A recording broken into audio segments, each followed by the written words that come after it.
हो इस पुनरुत्थान के पवित्र दिन के सुंदर समय के लिए मैं परमेश्वर का धन्यवाद और स्तुति करता हूँ। मिलकर परमेश्वर का वचन का मनन करने के लिए, पवित्र शास्त्र के वचनों का अध्ययन करने के लिए, ये जो सुवर्ण संधि परमेश्वर ने इस प्रतिकूल परिस्थितियों के बीच में भी हमें दिया है, उसको स्मरण करते हुए मैं परमेश्वर का धन्यवाद और स्तुति करता हूँ। आमंत्रित किया हुआ वचन की सेवकाई के लिए प्रभु के दास को भी मैं धन्यवाद करना चाहता हूँ और ऑनलाइन में आए हुए सबों को यीशु मसीह के मधुर नाम में वंदना देना चाहता हूँ।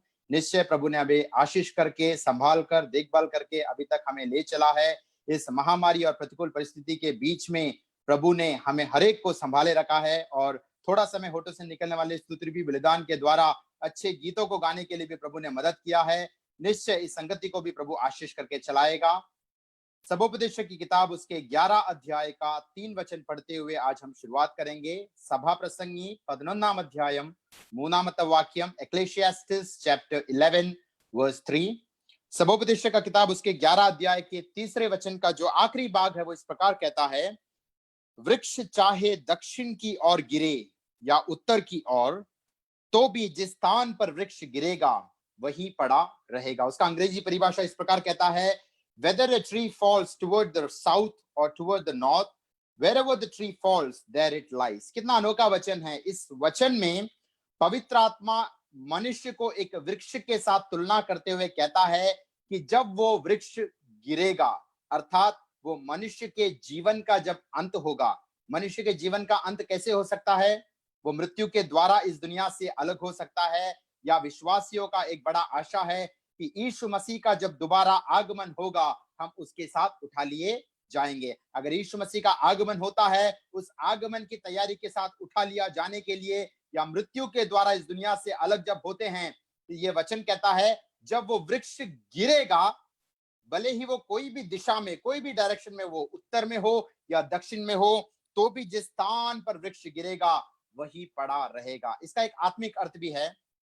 आपने किस प्रकार से अपना आत्मिक जीवन शुरुआत किया, उससे बढ़कर आज आपका आत्मिक अवस्था क्या है। आज प्रभु यीशु मसीह का आगमन होता है तो आपका आत्मिक अवस्था क्या है, या अगर आप दुनिया से अलग होते हो तो आप किस प्रकार से इस आत्मिक जीवन का समापन करते हो, वो निश्चित करता है कि अनंत काल में, नित्यता, इटर्निटी में आपका अवस्था, आपका स्थिति और आपका स्टेट क्या होगा। शुरुआत तो बहुत लोगों ने अच्छा किया, अपने पापों से पश्चाताप करते हुए, मन फिरते हुए, बपतिस्मा लेते हुए, नए नियम के कलीसिया का भागीदार होते हुए उन्होंने अपना आत्मिक जीवन का सफर तो बहुत अच्छे रीति से किया। लेकिन ये वचन कहता है जिस रीति से वो वृक्ष गिरता है, जिस दिशा में, जिस स्टेट में, जिस स्थिति में गिरता है, वो डिटरमिन करता है या वो निश्चित करता है कि अनंत काल में आपका पदवी और आपका स्थिति क्या होगा। ओलंपिक के रेस में हम सबको पता है, अनेक लोग जो वहां पर दौड़ना शुरुआत तो करते हैं, लेकिन प्राइज उसको ही मिलता है जो रूल्स के अनुसार वो रेस को पूरा करता है। मलयालम में हम एक गीत गाते हैं, बहुत अनोखा गीत है, वो बोलता है, ओटक्कलत्तिल ओडुनोर अनेकरेंगिलुम विरुदु प्रापिक्कुन्नन एगन मात्रम। यानी मसीह दौड़ में दौड़ने वाले तो बहुत सारे लोग हैं, लेकिन जो इनाम पाने वाला कोई एक ही रहेगा। हमारे आत्मिक जीवन को भी परख कर देखना है। एक जमाने में हमने उद्धार पाया, वचन को पढ़ा, अध्ययन किया, लेकिन आज क्या हम मसीह यीशु में पाए जाते हैं? क्या आज हम पवित्र आत्मा के आनंद और सामर्थ्य से हमारा आत्मिक जीवन को अग्रसर करते हैं? क्या वचन के अनुसार आज हम अपने जीवन को निकारते हैं? क्योंकि यह वचन कहता है जिस रीति से वो वृक्ष गिरेगा वही अवस्था में वो अनंत काल में रहेगा। अगर एक व्यक्ति पाप में जीते हुए पाप में मरता है, प्रभु को उद्धारकर्ता स्वीकार किए बिना, अपने पापों से पश्चाताप किए बिना, जिस दिशा में, जिस दशा में वो मरता है, अनंत काल में भी वो नरक का भागीदार अवस्था में रहेगा। लेकिन जिस व्यक्ति ने अपने पापों से पश्चाताप किया, आज पवित्र आत्मा की अगुवाई में और वचन के अनुसार एक पवित्र जीवन की बाट जोता है, तो वो भी जब गिरेगा या प्रभु यीशु मसीह का आगमन होगा, अनंत काल वो परमेश्वर के साथ वास करेगा। तो ये वचन हमें बताता है कि जिस रीति से हमने शुरुआत किया अपना आत्मिक जीवन, उससे बढ़कर आज हमारा अवस्था क्या है, या आत्मिक जीवन का समापन कितना अधिक अच्छा होना चाहिए, ये वचन बताता है। दूसरा एक वचन है प्रकाशित वाक्य उसके दूसरे अध्याय का 10 वचन जब हम पढ़ते हैं, वेलिपाड़ पुस्तकम 2 अध्यायम 10 वाक्यम, वहां पर जब भी कोई एक व्यक्ति बपतिस्मा लेता है, जब भी उद्धारकर्ता स्वीकार करता है, और जब वो बपतिस्मा लेने प्रभु के दास के पास आता है, वो प्रभु का दास उसके सर पर हाथ रखकर वो पानी से जब उसको उठाता है, अनेक बार हम इस वचनों को सुनते हैं, वो बोलते हैं मृत्यु तक विश्वास योग्य रहो तो तुम जीवन के मुकुट को पाओगे। Be faithful until death, then you will receive the crown of life. वो जीवन का मुकुट या क्राउन ऑफ लाइफ किसको मिलेगा? जिसने अपना आत्मिक जीवन का शुरुआत किया उसकी बात नहीं करता है, जो अंत तक विश्वास योग्य रहेगा, जो अपने प्राण को न्योछावर करने तक विश्वास योग्य रहेगा, मृत्यु तक विश्वास योग्य रहेगा, उसको जीवन का मुकुट दिया जाएगा। तो हमें भी वो जीवन का मुकुट पाने की लालसा के साथ हमारा आत्मिक जीवन को बढ़ाना है। पवित्र शास्त्र बाइबल में उत्पत्ति से लेकर प्रकाशित वाक्य तक अनेक उदाहरणों को परमेश्वर ने प्रकट किया है, जिन्होंने वचन के अनुसार अपने जीवन को निकारते हुए परमेश्वर की सेवकाई में विश्वास योग्य रहते हुए अपने मसीह जीवन का दौड़ पूरा किया। उनका भी एग्जाम्पल उदाहरण वचन में कहता है, और ऐसे लोगों का उदाहरण भी प्रकट करता है जिन्होंने शुरुआत तो अच्छा किया लेकिन मसीह जीवन का दौड़ वो विश्वास योग्यता के साथ पूरा नहीं कर पाए। उनमें से एक व्यक्ति का मैं उदाहरण आज रात को आपके सामने प्रकट करना चाहता हूं। उसमें पवित्र आत्मा अनेक आत्मिक सच्चाइयों को हमें प्रकट करके देगा। परमेश्वर का वचन हमें उत्तेजना भी देता है और हमें चेतावनी भी देता है, वो हमें एनकरेजमेंट भी देता है और हमें वार्निंग्स भी देता है, ताकि हम उस वचन के अनुसार अपने जीवन को निकारे। एक इंग्लिश में कहावत है, प्रभु कहता है, the wise man learn from the mistakes of others but foolish man repeats it, he never learns from his own mistakes. यानी एक बुद्धिमान व्यक्ति वो है जो दूसरों की गलतियों से भी सीखता है। हम जो गलतियां करते हैं उसका लेसन हम सीखते हैं, लेकिन दूसरों के जीवन में भी जो गिरावट हमने देखा है उससे भी हमें सीखना है और उन गलतियों को हमें दोहराना नहीं है। उसलिए एक वचन का भाग यहां पर मैं पढ़ना चाहूंगा, पहला शमूएल उसका 9 अध्याय का 15 से 17 വചനം। 1 ശമൂവേൽ അതിന്റെ 9 അധ്യായം 15 തൊട്ട് 17 വരെയുള്ള വാക്യങ്ങൾ। यहाँ पर जो प्रभु का दास भविष्यवक्ता शमूएल वो परमेश्वर से जब वार्तालाप करता है उसे एक अगुवाई मिलता है और वो कहता है, शाऊल के आने से एक दिन पहले यहोवा ने शमूएल को यह चित्र रखा था, कल इसी समय में तेरे पास बिन्यामीन के देश से एक पुरुष को भेजूंगा, उसी को तू मेरी इस्राएली प्रजा के ऊपर प्रधान होने के लिए अभिषेक करना, और वह मेरी प्रजा को फलिस्तियों के हाथ से छुड़ाएगा, क्योंकि मैंने अपनी प्रजा पर कृपा दृष्टि की है, इसलिए कि मैंने उनकी चिल्लाहट मेरे पास पहुंची है। फिर जब शमूएल को शाऊल दिखाई पड़ा तब यहोवा ने उससे कहा, जिस पुरुष की चर्चा मैंने तुझसे की थी वह यही है, मेरी प्रजा पर यही अधिकार करेगा। यहाँ पर शाऊल राजा को किस प्रकार इस्राएल का राजा के रीति से हम नियुक्त करते हैं उस विषय में यहाँ पर देखते हैं। शमूएल भविष्यवक्ता जो जजेस के बाद, न्यायियों के बाद परमेश्वर ने अपने देश के लिए, अपने प्रदेश के लिए एक भविष्यवक्ता को खड़ा किया, उसका नाम शमूएल था। उसके बाद जब लोगों ने पूछा कि हमें एक राजा की जरूरत है, तो परमेश्वर ने शमूएल भविष्यवक्ता को अगुवाई किया, कल तेरे पास एक व्यक्ति को, एक पुरुष को भेजूंगा जो बिन्यामीन गोत्र से होगा, वो इस्राएल का राजा कहलाया जाएगा। तो यहाँ पर शाऊल किस प्रकार से अपना आत्मिक जीवन या सेवकाई का शुरुआत करता है उसके विषय में ये कहता है। उसका 10 का 1 मैं पढ़ना चाहूंगा। 1 शमूएल 10 अध्यायम 1 वाक्यम, पहला शमूएल उसके 10 अध्याय का 1 वचन। तब शमूएल ने एक कुप्पी तेल लेकर शाऊल के सिर पर उंडेला और उसे चूम कर कहा, क्या इसका कारण यह नहीं कि यहोवा ने अपने निज बाग के ऊपर प्रधान होने को तेरा अभिषेक किया है। याद रखना, शाऊल को पता भी नहीं था कि परमेश्वर ने उसको राजा के रीति से नियुक्त करने वाला है। उसको कोई इच्छा, अभिलाषा या डिजायर भी नहीं था कि वो एक राजा बनेगा। एक साधारण, एक कॉमन मैन के रीति से वो जा रहा था, लेकिन स्वर्ग के परमेश्वर का कृपा दृष्टि उस पर भी था और उसने जाना कि ये व्यक्ति को मैं इस्राएल के राजा के रीति से नियुक्त करना सकता हूं। उसका अंत हमको मालूम है, उसने कितना दुर्भाग्यपूर्ण अवस्था में अपने जीवन का अंत किया। लेकिन स्वर्ग का परमेश्वर अगर एक व्यक्ति को चुनता है, एक सेवकाई के लिए चुनता है या राजा के रीति से चुनता है, तो उसके जीवन की काफी बातों को परमेश्वर परखता है। उसके गुड क्वालिटीज और विशेषता को देखने के बाद ही परमेश्वर उसको सेवकाई सौंपता है। यहाँ पर हम देखते हैं शमूएल भविष्यवक्ता को अगुवाई मिलता है वो तेल लेकर उसको अभिषेक भी करता है, और जब अभिषेक प्राप्त करता है उसका एक ब्यूटीफुल वर्ड्स, बहुत ही एक अच्छा वचन कहता है, पहला शमूएल उसके 10 अध्याय का 6 वचन कहता है, तब यहोवा का आत्मा तुझ पर बल से उतरेगा और तू उनके साथ होकर नबूवत या प्रोफेसी या भविष्यवाणी करेगा, और तू परिवर्तित होकर और एक नया मनुष्य बन जाएगा। कितना अनोखा ब्यूटीफुल वर्स है ये वचन, हम हर एक के जीवन में पूरा होना चाहिए। पवित्र आत्मा जब एक व्यक्ति के जीवन में उतरता है, पवित्र आत्मा एक व्यक्ति पर जब उतरता है, क्या क्या परिवर्तन दिखाई देगा? यहाँ पर 3 बातें बोलता है। एक तो उसे सामर्थ मिलेगा, दूसरा वो प्रोफेसी नबूवत या भविष्यवाणी करेगा, तीसरा वो एक नए व्यक्ति के रीति से बदल जाएगा। He will be change to another man. हम जब भी पुराने नियम के वचनों का अध्ययन करते हैं, याद रखना पवित्र आत्मा हमें नए नियम की सच्चाइयों की ओर अग्रसर करना चाहता है। इस वचन में जो तीनों बातें बोली है, नया नियम के विश्वासियों के जीवन में ये वचन कैसा पूरा होना चाहिए, हम जान सकते हैं जब हम वचनों का अध्ययन करेंगे।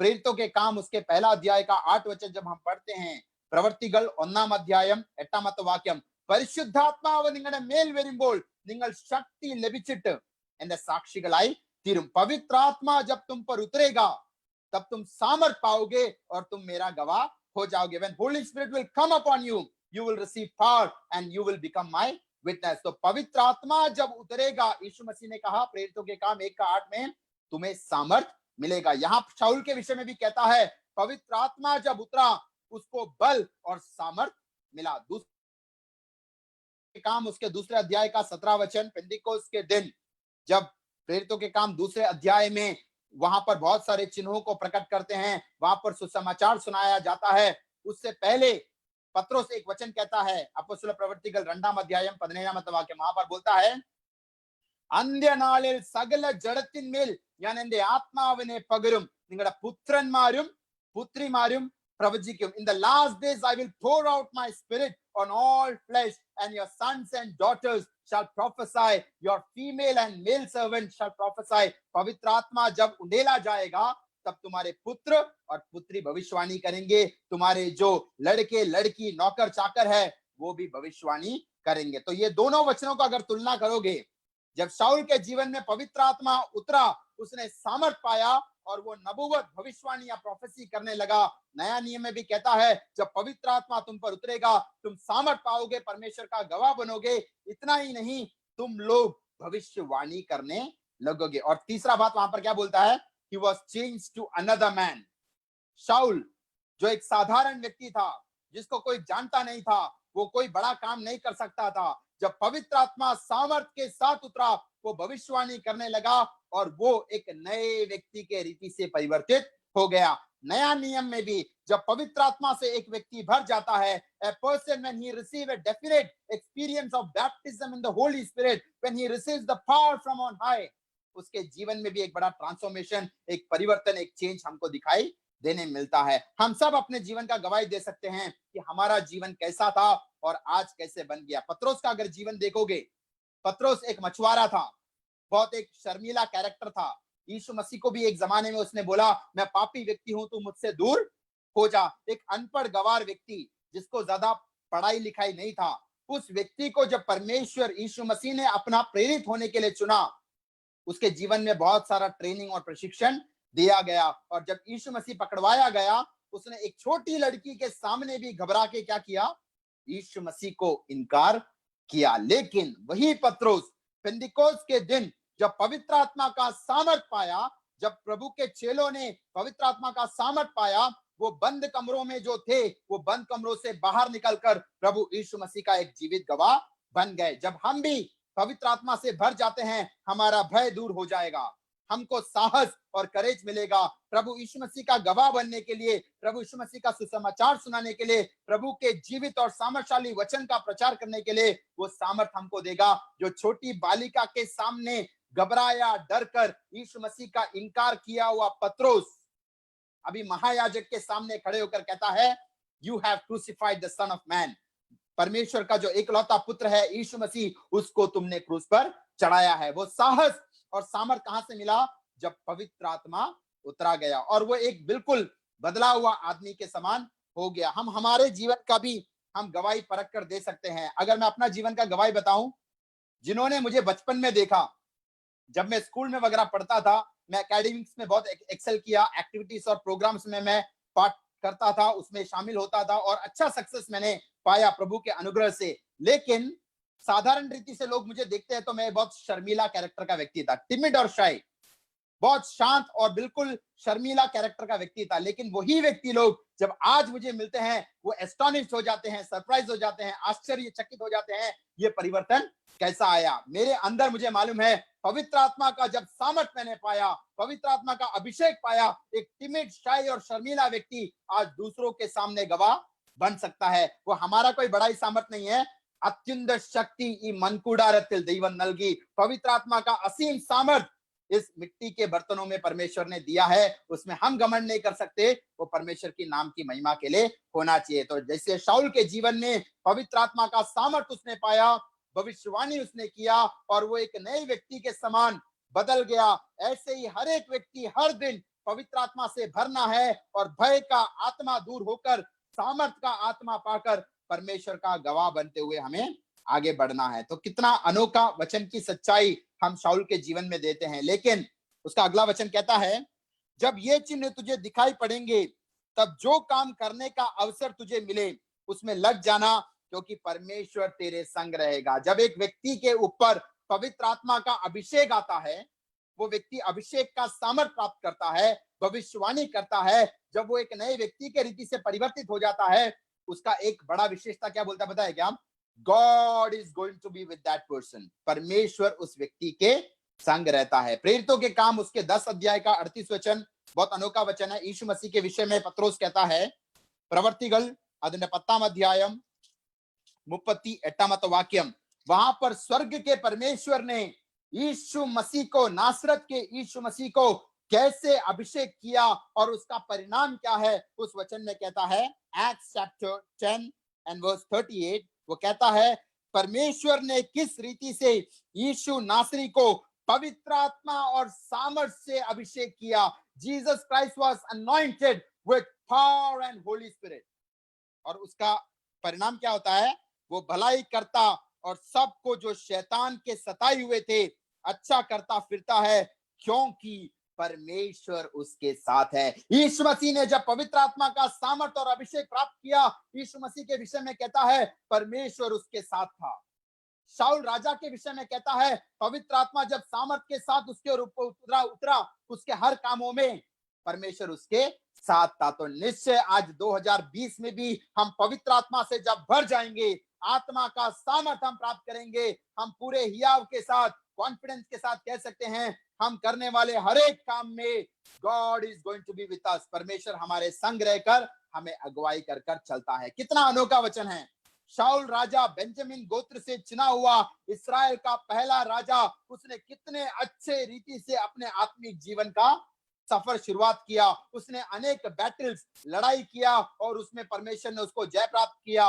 अनेक लोगों के लिए वो आशीष और छुटकारा का कारण बना। लेकिन उसका अंत कैसे होता है? बहुत दुर्भाग्यपूर्ण अवस्था में। वही परमेश्वर कहता है कि वृक्ष जिस दशा में गिरता है, जिस दिशा में गिरता है, अनंत काल में उसी तरह वो पड़ा रहता है। हमने किस रीति से आत्मिक जीवन शुरुआत किया, उससे बढ़कर आज हमारा अवस्था और भूतकाल में जब हमारा आत्मिक सफर समापन होगा, उस समय हमारा दिशा और दशा कैसे होगा, आज हमें वचन के द्वारा परख कर देखना चाहिए। यहाँ पर हम पढ़ते हैं, आत्मा का सामर्थ पाया हुआ शाऊल जब उसने वचन का उल्लंघन किया, परमेश्वर के विरोध में काम किया, परमेश्वर की महिमा से वो वंचित हो गया, तो उसके जीवन में एक दुर्भाग्यपूर्ण वचन कहता है, पहला शमूएल उसका 16 अध्याय का 14 वचन, उन शमूएल 16 अध्यायम 14 वाक्य वहां पर कहता है, यहोवा का आत्मा शाऊल पर से उठ गया। कितना दुर्भाग्यपूर्ण बात है। पवित्र आत्मा एक जमाने में जब सामर्थ के साथ उसके ऊपर उतरा, उसने नबूवत, भविष्यवाणी, प्रोफेसी किया और एक नया मनुष्य के रीति से बदल गया और परमेश्वर ने उसके जीवन में बहुत बड़े बड़े काम किए, उसके द्वारा भी बड़े बड़े काम किए। लेकिन यहाँ पर जब वो परमेश्वर की महिमा से वंचित होता है, वचन का उल्लंघन करता है, यहोवा का आत्मा उसको छोड़कर चला गया। और उसका अगला वचन कहता है, यहोवा की ओर से एक दुष्ट आत्मा उससे घबराने लगा। कितना दुर्भाग्यपूर्ण अवस्था है। पवित्र आत्मा तो छोड़कर गया, लेकिन एक दुष्ट आत्मा आकर उसको सताने, घबराने लगा। इंग्लिश बाइबल कहता है, an evil spirit from the Lord terrorized him. हम टेररिस्ट, उस पद को हम जानते हैं, आतंकवादी, जो आतंक फैलाता है, टेरराइज करता है। यहां पर कहता है बाइबल में जो टेररिस्ट बोला हुआ एक आत्मा है, वो दुष्ट आत्मा है। इविल स्पिरिट को क्या बोला है? ही विल टेरराइज, यानी वो शाऊल को घबराता था, शाऊल को सताता था। ही टेरराइज सॉल। ऐसा कभी नहीं होना चाहिए। अगर किसी व्यक्ति को, आज काफी लोगों का हम गवाही सुनते हैं, जब उनके लिए हम वचन के द्वारा काउंसलिंग करते हैं, प्रार्थना करते हैं, काफी लोग बोलते हैं हम रात को चैन से सो नहीं पाते हैं, क्योंकि रात को हमको भयानक सपने आते हैं, दुष्ट शैतान के सपने आते हैं, हमें डराने वाले सपने आते हैं। विश्वासी लोग, अविश्वासी लोग उनके जीवन का गवाही भी कहते हैं, लेकिन उनको मैं एक सॉल्यूशन बताना चाहता हूं। अगर आपने सच में यीशु मसीह को उद्धारकर्ता के रूप में स्वीकार किया, आपने यीशु मसीह के द्वारा, वचन के द्वारा, यीशु मसीह के लहू के द्वारा, पश्चाताप और विश्वास के द्वारा नया जन्म पाया है, तो ये अंधकार का अनुभव आपके जीवन से दूर हो जाएगा। उसके लिए कोई काउंसलिंग या साइकेट्रिक के पास जाकर हम उसका सॉल्यूशन ढूंढ नहीं सकते। अगर ऐसा अनुभव अगर आपके जीवन में है, ऐसा एक्सपीरियंस डरावना आपके जीवन में कभी होता है, तो परख कर देखना, क्या आज मैं यीशु मसीह में पाया जाता हूं? क्या आज मैं पवित्र आत्मा की अगुवाई में चलता हूं? क्या आज मैं वचन की रोशनी में चलता हूं? जो वचन की रोशनी में यीशु मसीह जो ज्योति है, उस ज्योति में, उस लाइट में जो चलता है, अंधकार उसको छू भी नहीं सकता। अगर आपके जीवन में एक डार्कनेस, अंधकार या एक अनरिपेंटेड सिन है, एक ऐसा पाप जो आपने परमेश्वर के सामने अंगीकार नहीं किया है, तो आप शैतान को आपके जीवन में काम करने का मौका देते हो। लेकिन सही सिरे से आप उस पापों से पश्चाताप करोगे, प्रभु की ज्योति, प्रभु के वचन की ज्योति को आपके जीवन में काम करने का मौका दोगे, तो अंधकार आपको कभी ट्रबल नहीं कर सकता। आपको सताएगा, आपको अटैक करेगा, लेकिन आपको तहस नहस वो कभी भी नहीं कर सकता। पहला यूहन्ना उसके 3 अध्याय का 8 वचन बहुत अनोखा वचन है। ओन्नी यूहन्ना 3 अध्यायम 8 वाक्य, वहां पर कहता है, Jesus appeared to destroy the works of the devil. Jesus appeared to untie every knot of the devil. शत्रु शैतान ने मनुष्यों के जीवन में बहुत सारे नॉट्स, बहुत सारे शैकल्स, चेन और बंधन बांधे हैं। यीशु मसीह क्यों आया? उन सारे शत्रु शैतान के कामों को नष्ट करने के लिए। To untie every knot of the devil, जो भी बंधन शैतान ने बांधा है, उसको खोलकर मनुष्यों को मुक्त करने के लिए यीशु मसीह प्रकट हुआ है। और दूसरा, इस वचन में हम पढ़ते हैं, जब तक शाऊल राजा पवित्र आत्मा से भरा था, दुष्ट आत्मा उसको तंग नहीं कर पाया। अगर हम पवित्र आत्मा से भर जाते हैं, आत्मा का सामर्थ्य हम प्राप्त करते हैं, तो ये डरावनी बात और डरावना अंधकार का अवस्था हमारे जीवन से भी दूर हो जाएगा। और यही देखकर दाऊद ने भी प्रार्थना की। आपको मालूम है, जैसा शाऊल राजा के जीवन में गिरावट हुआ, उससे भी भयानक गिरावट दाऊद के जीवन में हुआ। उसने व्यभिचार किया, उसने मर्डर किया, लेकिन जब वो पश्चाताप का प्रार्थना करता है, उसके प्रार्थना का एक रिक्वेस्ट मैं यहाँ पर पढ़ना चाहूंगा। संकीर्तनम 51:11 वाक्यम, भजन संहिता उसके 51 का 11 वचन कहता है, परमेश्वर मुझे अपने सामने से निकाल ना दे और अपने पवित्र आत्मा को मुझसे अलग मत कर। निंदे सन्निधिल निन्ने तल्ली कलेल, निंदे परिशुद्धात्माविने एंदे मेल निन्न एडकरुदे, ऐसा प्रार्थना करता है। ऐसा दाऊद क्यों प्रार्थना करता है? क्योंकि उसको मालूम है और उसने देखा है, शाऊल राजा जब पवित्र आत्मा उसको छोड़कर गया और दुष्ट आत्मा उसको सताने लगा, उसका मैडनेस, उसका पागलपन, उसका बुरा अवस्था दाऊद ने आंखों से देखा था। दाऊद जब वीणा बजाता था या वहां पर जो म्यूजिकल इंस्ट्रूमेंट से गीत गाता था, म्यूजिक प्ले करता था, तो वहां पर क्या होता था? शाऊल को आराम मिलता था, दुष्ट आत्मा का सतावट दूर होता है। आज भी मैं बताऊं क्या, चर्च में म्यूजिक का एक बड़ा इंपॉर्टेंस है। हेवन में जो म्यूजिक है, उसी रीति से अगर कलीसिया में भी जिसको भी गीत गाने का, जिसको भी म्यूजिकल इंस्ट्रूमेंट प्ले करने का प्रभु ने गिफ्ट दिया है, टैलेंट दिया है, वो परमेश्वर की नाम की महिमा के लिए इस्तेमाल करना चाहिए। लेकिन दाऊद के समान अभिषेक का सामर्थ पाया हुआ व्यक्ति जब म्यूजिक प्ले करता है, तो दुष्ट आत्मा भाग जाएगा। आज एक व्यक्ति ने ऐसे कहा, आज का म्यूजिक सुनकर तो दुष्ट आत्मा शायद अंदर आ सकता है। हमें अपना जीवन परख कर देखना है, क्या God is not looking for good musicians, God is looking for anointed musicians. अच्छे संगीतकारों को परमेश्वर नहीं ढूंढता, अनॉइंटेड अभिषेक पाए हुए संगीतकारों को चुनता है। और दाऊद ने ऐसे लोगों को ही आराधना का अगुवाई करने के लिए इस्राएल में भी नियुक्त किया था। तो आप कोई भी काम करते हो, गीत गाते हो, गवाही सुनाते हो, वचन का प्रचार करते हो, आपको अभिषेक का सामर्थ पाना है और शाऊल के समान बुरा अवस्था में हमको नहीं जाना है। तो यहां पर हम देखते हैं शाऊल का जीवन अच्छी रीति से शुरुआत हुआ, लेकिन जब पवित्र आत्मा उसको छोड़कर गया, उसके जीवन का डिजास्टर, उसके आत्मिक जीवन का पतन की सीढ़ियां हम वहां पर देख सकते हैं। शाऊल राजा को परमेश्वर ने क्यों चुना, उसके विषय में कुछ अच्छी बातें, कुछ आत्मिक सच्चाइयों को मैं यहां पर बताना चाहता हूं।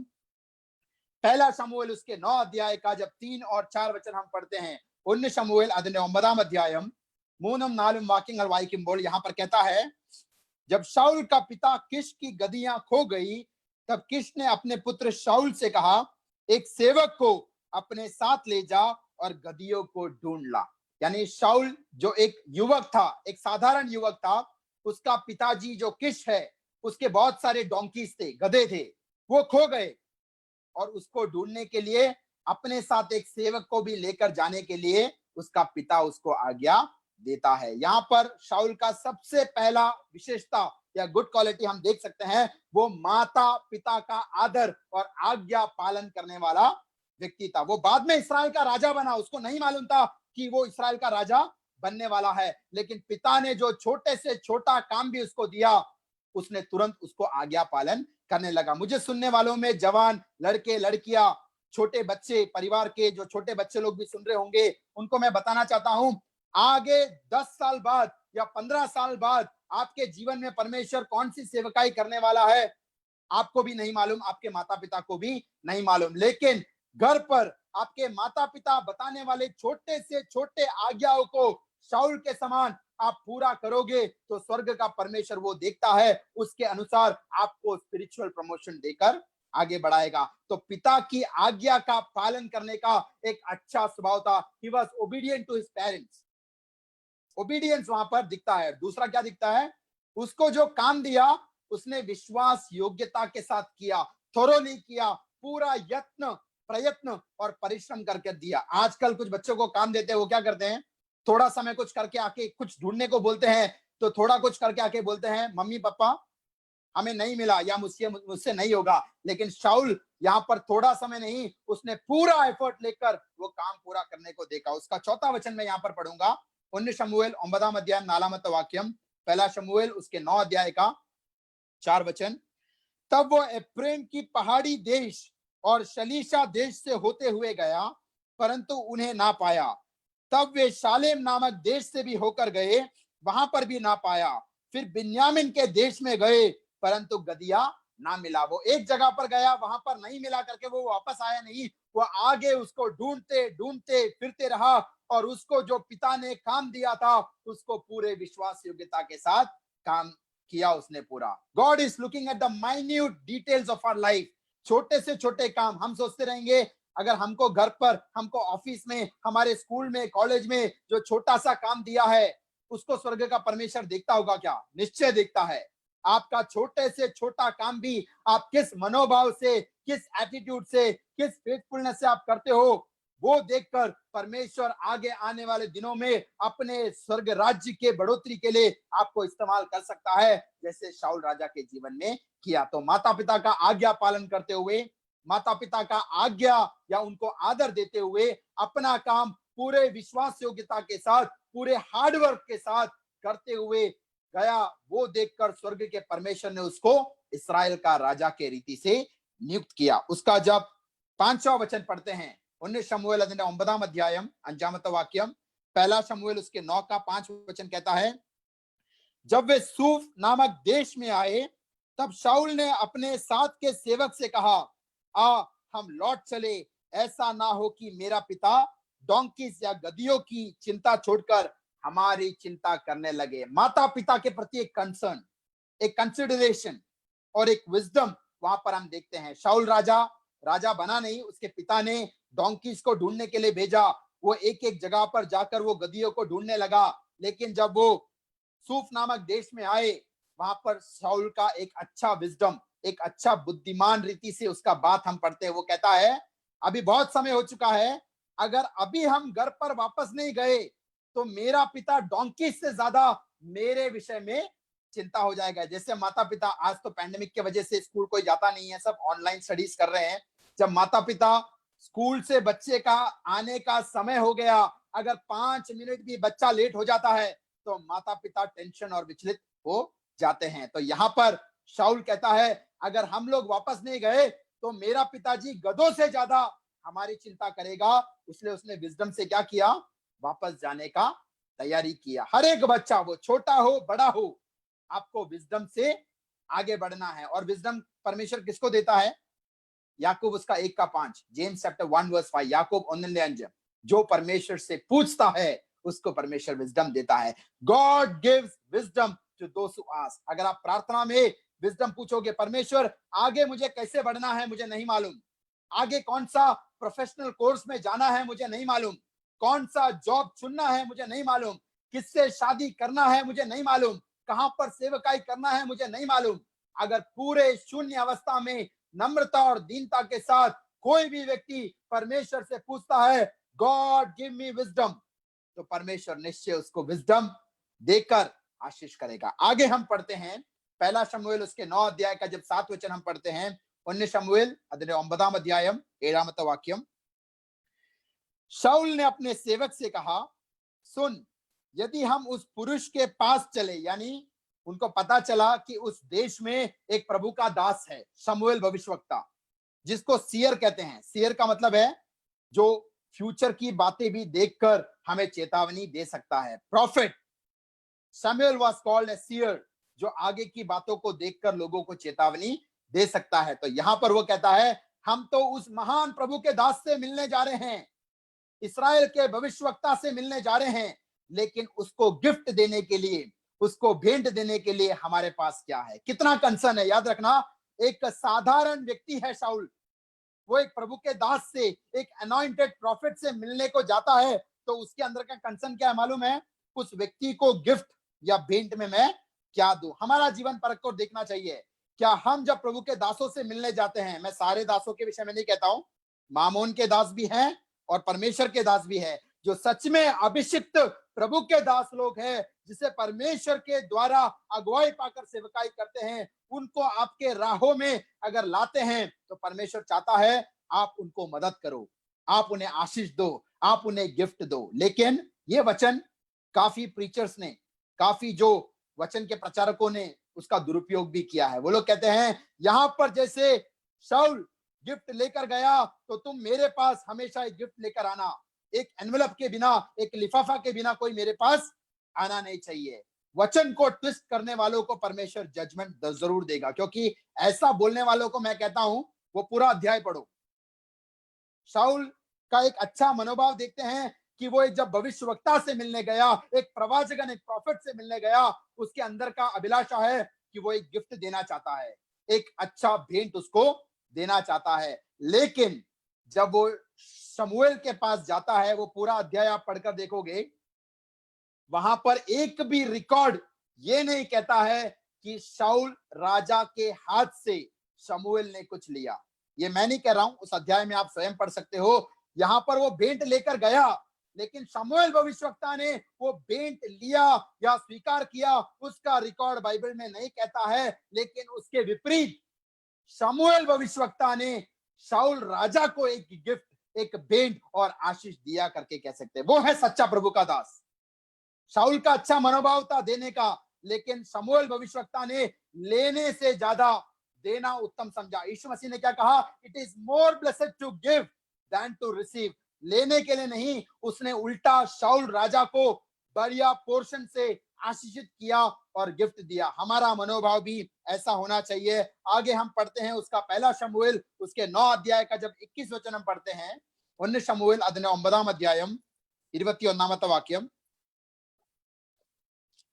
वहां पर शाऊल उसको उत्तर देकर कहता है, जब शमूएल भविष्यवक्ता आकर कहता है कि तुझे परमेश्वर ने इस्राएल का राजा बनने, सारे प्रधानों पर अधिकार जमाने के लिए तुझे चुना है, तब उसका एक नम्रता का स्वभाव हम देख सकते हैं शाऊल क्या कहता है, क्या मैं बिन्यामिनी अर्थात सब इस्राएली गोत्रों में से छोटे गोत्र का नहीं? आई एम ए बेंजामाइट, मैं तो इस्राएल के सारे गोत्रों में से जो सबसे छोटा गोत्र है, बिन्यामिन गोत्र, उसमें से मैं आता हूं। तो ये परमेश्वर मुझे कैसे राजा बनने के लिए चुन सकता है? और बोलता है सब इस्राएली गोत्रों में से छोटे गोत्र का नहीं हूं, और क्या मेरा कुल बिन्यामिन के गोत्र के सारे कुलों से छोटा नहीं है? यानी सारे गोत्रों से सबसे छोटा गोत्र बिन्यामिन गोत्र से शाऊल राजा आया। और इतना ही नहीं, बेंजामिन गोत्र में से जितने भी कुल थे, जितने भी परिवार और फैमिली थे, उसमें से भी सबसे छोटे परिवार से कौन आया? शाऊल आया। और वो कहता है क्या स्वर्ग का परमेश्वर मेरे जैसे एक छोटे व्यक्ति को क्या इस्राएल का राजा बना सकता है? उसका एक हम्बल ओपिनियन हम सुन सकते हैं। उसने बड़ा ही नहीं किया, ओके मुझे परमेश्वर ने राजा नियुक्त किया है तो परमेश्वर मुझे अभिषेक करेगा और मैं एक महान व्यक्ति हूं। नहीं, वहां पर उसका नम्रता, दीनता, ताळमा और ह्यूमिलिटी हम देखते हैं। वो बोलता है, जैसा हम गीत गाते हैं मलयालम में, इत्रतोलम एन्ने कोंडु वन्निडुवान ஞாനും என் कुडुंबवुम एंदुल्लु, मेरे में क्या योग्यता था, परमेश्वर तू अभी तक मुझे लेकर आया है। शाऊल भी कहता है मैं तो बिन्यामिन गोत्र से हूं, सबसे छोटे गोत्र से हूं, बिन्यामिन गोत्र के सबसे छोटे कुल या परिवार से आता हूं, मेरे में क्या योग्यता था कि परमेश्वर ने मुझे इस्राएल का राजा के रीति से नियुक्त किया। तो वहां पर हम शाऊल राजा का नम्रता हम पढ़ते हैं। आगे हम जब पढ़ते हैं उसका 10 अध्याय का 14 और 15 वचन, 1 शमूएल അതിന്റെ 10 अध्यायम 14 15 वाक्यങ്ങൾ, शमूएल भविष्यवक्ता के पास वो जाता है, डोंकीज गधों के बारे में उसको जानकारी मिलता है।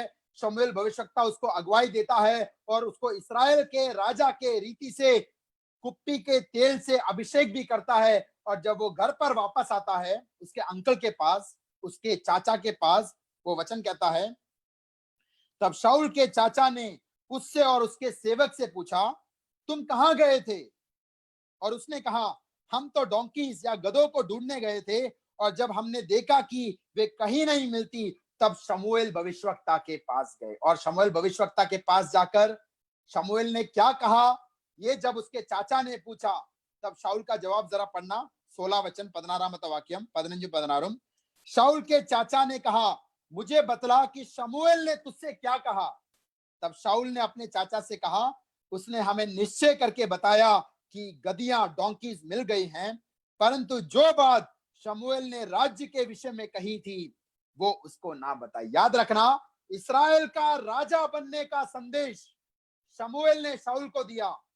इस्राएल का राजा बनने के लिए कुप्पी का तेल डालकर अभिषेक भी किया, लेकिन वो बात उसने चाचा को नहीं बताया। आज के लोग रहते तो क्या करते, सबसे पहले वही बात को दूसरों को बताते थे कि इतना बड़ा पदवी मुझे मिला है। वहां पर वो बोस्टिंग करने नहीं गया, वो अपना होशियारी और सामर्थ प्रकट करने नहीं गया। जब उसको इस्राएल का राजा के रीति से नियुक्त किया, वो बात उसने चाचा से छुपा के रखा, क्योंकि वो अपना बोस्टिंग या बड़ाई नहीं करना चाहता था, वो परमेश्वर की नाम की महिमा के लिए जीना चाहता था। आगे हम पढ़ते हैं उसका जब 22 वचन पढ़ते हैं, जब सारे इस्राएलियों को उसने बुलाया शमूएल भविष्यवक्ता ने, और वहां पर जो लॉट्स डाला, यहाँ पर जो चिट्ठियां डालकर बिन्यामिन गोत्र से शाऊल राजा को नियुक्त किया गया, तब लोग शाऊल राजा को सबके सामने अभिषेक करने के लिए जब ढूंढने के लिए गए, उसका 22 और 23 वचन यहाँ पर बोलता है, जब वो ढूंढा गया तब वो ना मिला।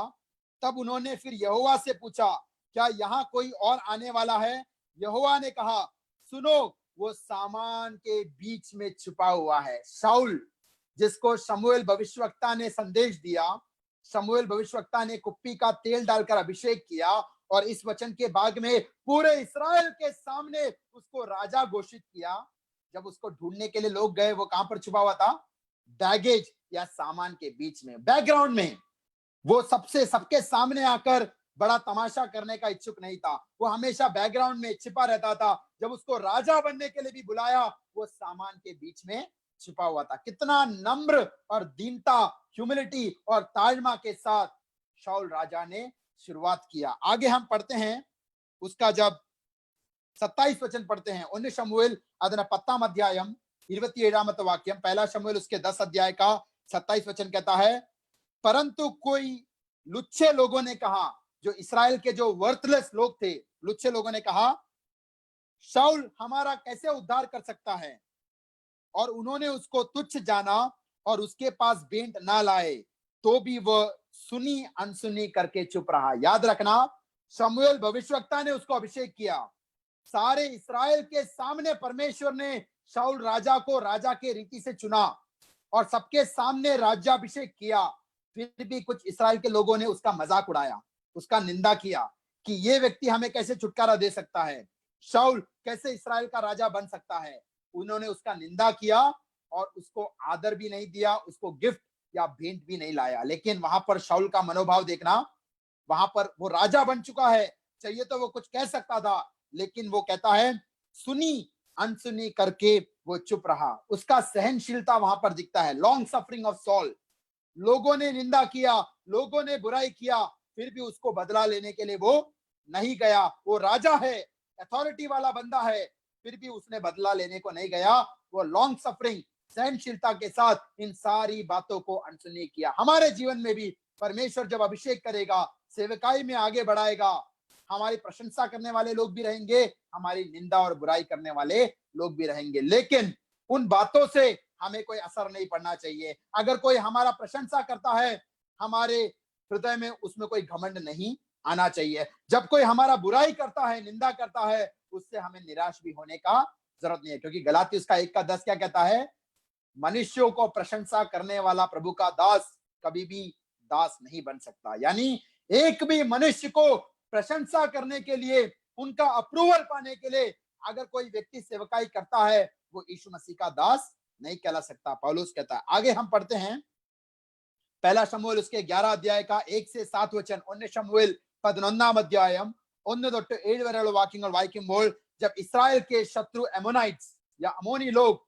आक्रमण करने आते हैं और इस्राएली लोगों को सताते हैं, उनको अत्याचार करने के लिए आते हैं, ये जब शाऊल सुनता है तो वो आत्मा से भरकर एकदम गुस्से के अनुभव में आता है और वो उनको बचाने के लिए जाता है। He was zealous to help the needy people। जो भी जरूरतमंद लोग हैं, उन पर जो अत्याचार हो रहे हैं, उनको देखकर उनको मदद करने का एक अच्छा स्वभाव भी शाऊल राजा में था। और उसका जब 11 वचन पढ़ते हैं, वो कहता है, दूसरे दिन शाऊल ने लोगों के 3 दल किए और उन्होंने रात के अंतिम पहर में छावनी के बीच में आकर अमोनियों को सारा और धूप के कड़े होने समय तक मारते रहे कि जो बच निकले वे वहां यहां तितर बितर हुए कि 2 जन भी एक संग कहीं ना रहे। याद रखना, शत्रु शैतान ने जब विश्वासियों पर अत्याचार किया, शाऊल राजा के देश के निवासियों पर अत्याचार किया, उसने शत्रुओं के साथ लड़ा और वहां पर उसका सामर्थ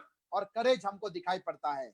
मैंने बोला, जब पवित्र आत्मा उस पर गया, तब दुष्ट आत्मा आकर उसको सताने लगा और वो एकदम टेरराइज्ड अवस्था में, घबराहट की अवस्था में जिया। लेकिन जब आत्मा का सामर्थ पाकर वो आगे गया, उसमें साहस भी आया, करेज भी आया और उसने शत्रु शैतान के चंगुल से अपने विश्वासियों को बचाया। ये डर के विषय में मैं एक इंस्टेंस बताना चाहता हूं। मार्टिन लूथर करके प्रभु का दास, हम सब जानते हैं, जो रोमन कैथोलिक कलीसिया थी, उसमें से निकलकर उनके उपदेशों के विरोध में, उनको प्रोटेस्ट करते हुए जो प्रोटेस्टेंट मूवमेंट का शुरुआत हुआ, वो मार्टिन लूथर के द्वारा हुआ करके इतिहास कहता है। लेकिन मार्टिन लूथर एक बड़ा प्रभु का दास है, हम उसके विषय में जानते हैं, उनके बुक्स अध्ययन भी किया रहेगा, संदेशों को हमने बहुत ऑडियो या टेक्स्ट फॉर्मेट में हमने उस जमाने का शायद सुना भी रहेगा। लेकिन मैं मार्टिन लूथर की पत्नी के विषय में 2 बातें बताना चाहता हूं। मार्टिन लूथर की पत्नी का नाम था कैथरीन वैन बोरा। वो एक बहुत अच्छी, एक रोमन कैथोलिक नन थी, लेकिन जब उसने सच्चाई को जाना, बाद में मार्टिन लूथर से उसका शादी हुआ, वहां पर एक अच्छा एक इंस्टेंस कहता है, मार्टिन लूथर तो एक बड़ा प्रभु का दास था, बहुत जगह पर वचन की सेवकाई करता था, बाइबल ट्रांसलेशन में भी उसने मदद किया और बहुत सारे वचनों का उपदेश देता था, अनेक लोगों के लिए प्रार्थना करता था। वो कभी भी ग्लूमी, डिसअपॉइंटेड, डिस्पेयर या डिस्करेजमेंट अवस्था में वो पाया नहीं जाता था। दूसरों को उत्तेजना देने वाला एक महान प्रभु का दास था मार्टिन लूथर। लेकिन जब उसने देखा रोमन कैथोलिक कलीसिया के सारे लीडर्स, सारे याजक लोग, बाकी सारे लोग उसके विरोध में आ गए, उसकी परिस्थितियां उसके विरोध में आ गए, तो वो काफी दिन तक बहुत निराश अवस्था में चला गया। प्रभु का दास है, लेकिन जब कष्ट मुसीबत का सामना उसने किया, कोई उसको सहायता करने वाला, कोई उसको मदद करने वाला, कोई उसको उत्तेजना का दो बात बोलने वाला नहीं था। तब वो अपने घर पर बहुत ही दुखी और निराश अवस्था में मार्टिन लूथर बैठा हुआ था। तब अचानक उसकी पत्नी कैथरीन ये देखती है और वो अचानक क्या करती है बताएगा। वो मार्टिन लूथर को कुछ संदेश देने नहीं जाती है। वो एक ब्लैक ड्रेस, काला वस्त्र पहनकर मार्टिन लूथर के कमरे में आती है। मार्टिन लूथर देखकर हैरान हो जाता है, क्योंकि वहां पर काला वस्त्र तभी पहना जाता है जब किसी का मौत हो जाता है, परिवार में या घर में किसी का मृत्यु हो जाता है तो काला वस्त्र धारण करते हैं। तो अचानक मार्टिन लूथर मुड़कर देखता है तो उसकी पत्नी एक काला वस्त्र पहनकर उसके सामने आती है और मार्टिन लूथर पूछता है, क्या हो गया, किसका मौत हो गया? तब मार्टिन लूथर की पत्नी बहुत अच्छा जवाब देती है, मार्टिन लूथर का परमेश्वर का मौत हो गया। God of Martin Luther has died. ये जब सुनता है मार्टिन लूथर, अचानक उसका निराशा, उसका हताशा दूर हो जाता है। वो खड़े होकर और पूरे सामर्थ्य से परमेश्वर का सेवकाई करता है। उसको मालूम है, आज मैं हताशा में हूं, आज मैं निराशा में हूं, लेकिन मेरा परमेश्वर आज भी जीवित है। वो छोटा संदेश मार्टिन लूथर की पत्नी ने मार्टिन लूथर को दिया। ऐसी पत्नियां हमारे घर पे भी होनी चाहिए। बड़े बड़े सेवकाई अगर वो नहीं करते हैं, अपनी दो बातों के द्वारा अपने हस्बैंड को, अपने बच्चों को, अपने परिवारजनों को उत्तेजना देने का सेवकाई हर बहनों को, हर सिस्टर को, हर पत्नियों को होना चाहिए। वो बहुत अच्छा एक एग्जाम्पल है। आगे हम पढ़ते हैं पहला शमूएल उसके 11 अध्याय का जब 12 वचन है। याद रखना, ये अमोनियों के साथ लड़ाई से पहले कुछ वर्थलेस और लुच्छे लोगों ने आकर शाऊल राजा का मजाक उड़ाया था। शाऊल राजा को कहा था कि ये हमारा उद्धार कैसे कर सकता है। ना उसको रेस्पेक्ट दिया, ना उसको आदर दिया, ना उसको भेंट दिया। उसका निंदा और मजाक उड़ाए हुए लोगों के विषय में पहला शमूएल 11 का 12 वचन कहता है, तब लोग शमूएल से कहने लगे, जिन मनुष्यों ने कहा था क्या शाऊल हम पर राज्य करेगा, उनको लाओ और हम उन्हें मार डालते हैं। मतलब शाऊल राजा को जब परमेश्वर ने बड़ा विक्ट्री दिया, तो जिन्होंने निंदा किया था उनके विषय में लोगों ने क्या कहा, जिन्होंने भी शाऊल के विरोध में बात किया, उसका निंदा किया, उनको लाओ और हम उनको मार डालते हैं। तब शाऊल का वहां पर जवाब जरा पढ़ना, उसका 13 वचन, 1 शमूएल 11 अध्यायम 13 वाक्यम।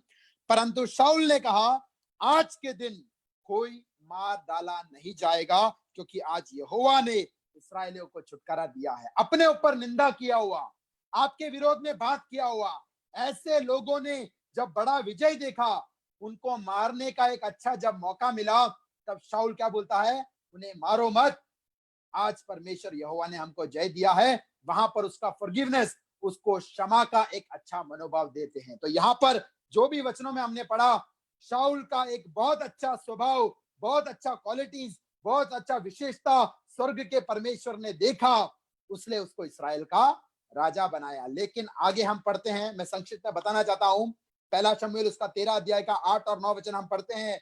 वहां पर सबसे पहला गलती शाऊल राजा ने क्या किया, उसने अपना बाउंड्री छोड़कर सेवकाई में प्रवेश किया। परमेश्वर ने उसको राजा के रीति से नियुक्त किया था और वो राजा एक अच्छा राजा के रीति से लड़ाइयों को जीतते हुए वो आगे बढ़ रहा था, लेकिन उसके अंदर थोड़ा सा घमंड आ गया कि मैं अच्छा राजा का सेवकाई करता हूं तो अच्छे रीति से पुरोहितन, याजक या प्रीस्ट का सेवकाई भी कर सकता हूं। शमूएल भविष्यवक्ता ने बोला, तू मेरा प्रतीक्षा करना, तू मेरा वेट करना, मैं बलि चढ़ाऊंगा, उसके बाद तू युद्ध के लिए जाना। लेकिन उसने वेट नहीं किया, प्रतीक्षा नहीं किया, अपनी सेवकाई का बाउंड्री छोड़कर जब दूसरे की सेवकाई में उसने प्रवेश किया, वो परमेश्वर के वचन का उल्लंघन हो गया। जब आप सभा चरित्रम पढ़ते हैं, चर्च हिस्ट्री, बहुत सारे प्रभु के दासों को परमेश्वर ने चुना अपने वचन का सुसमाचार सुनाने के लिए, वचन की प्रचार के लिए, वचन की सेवकाई के लिए।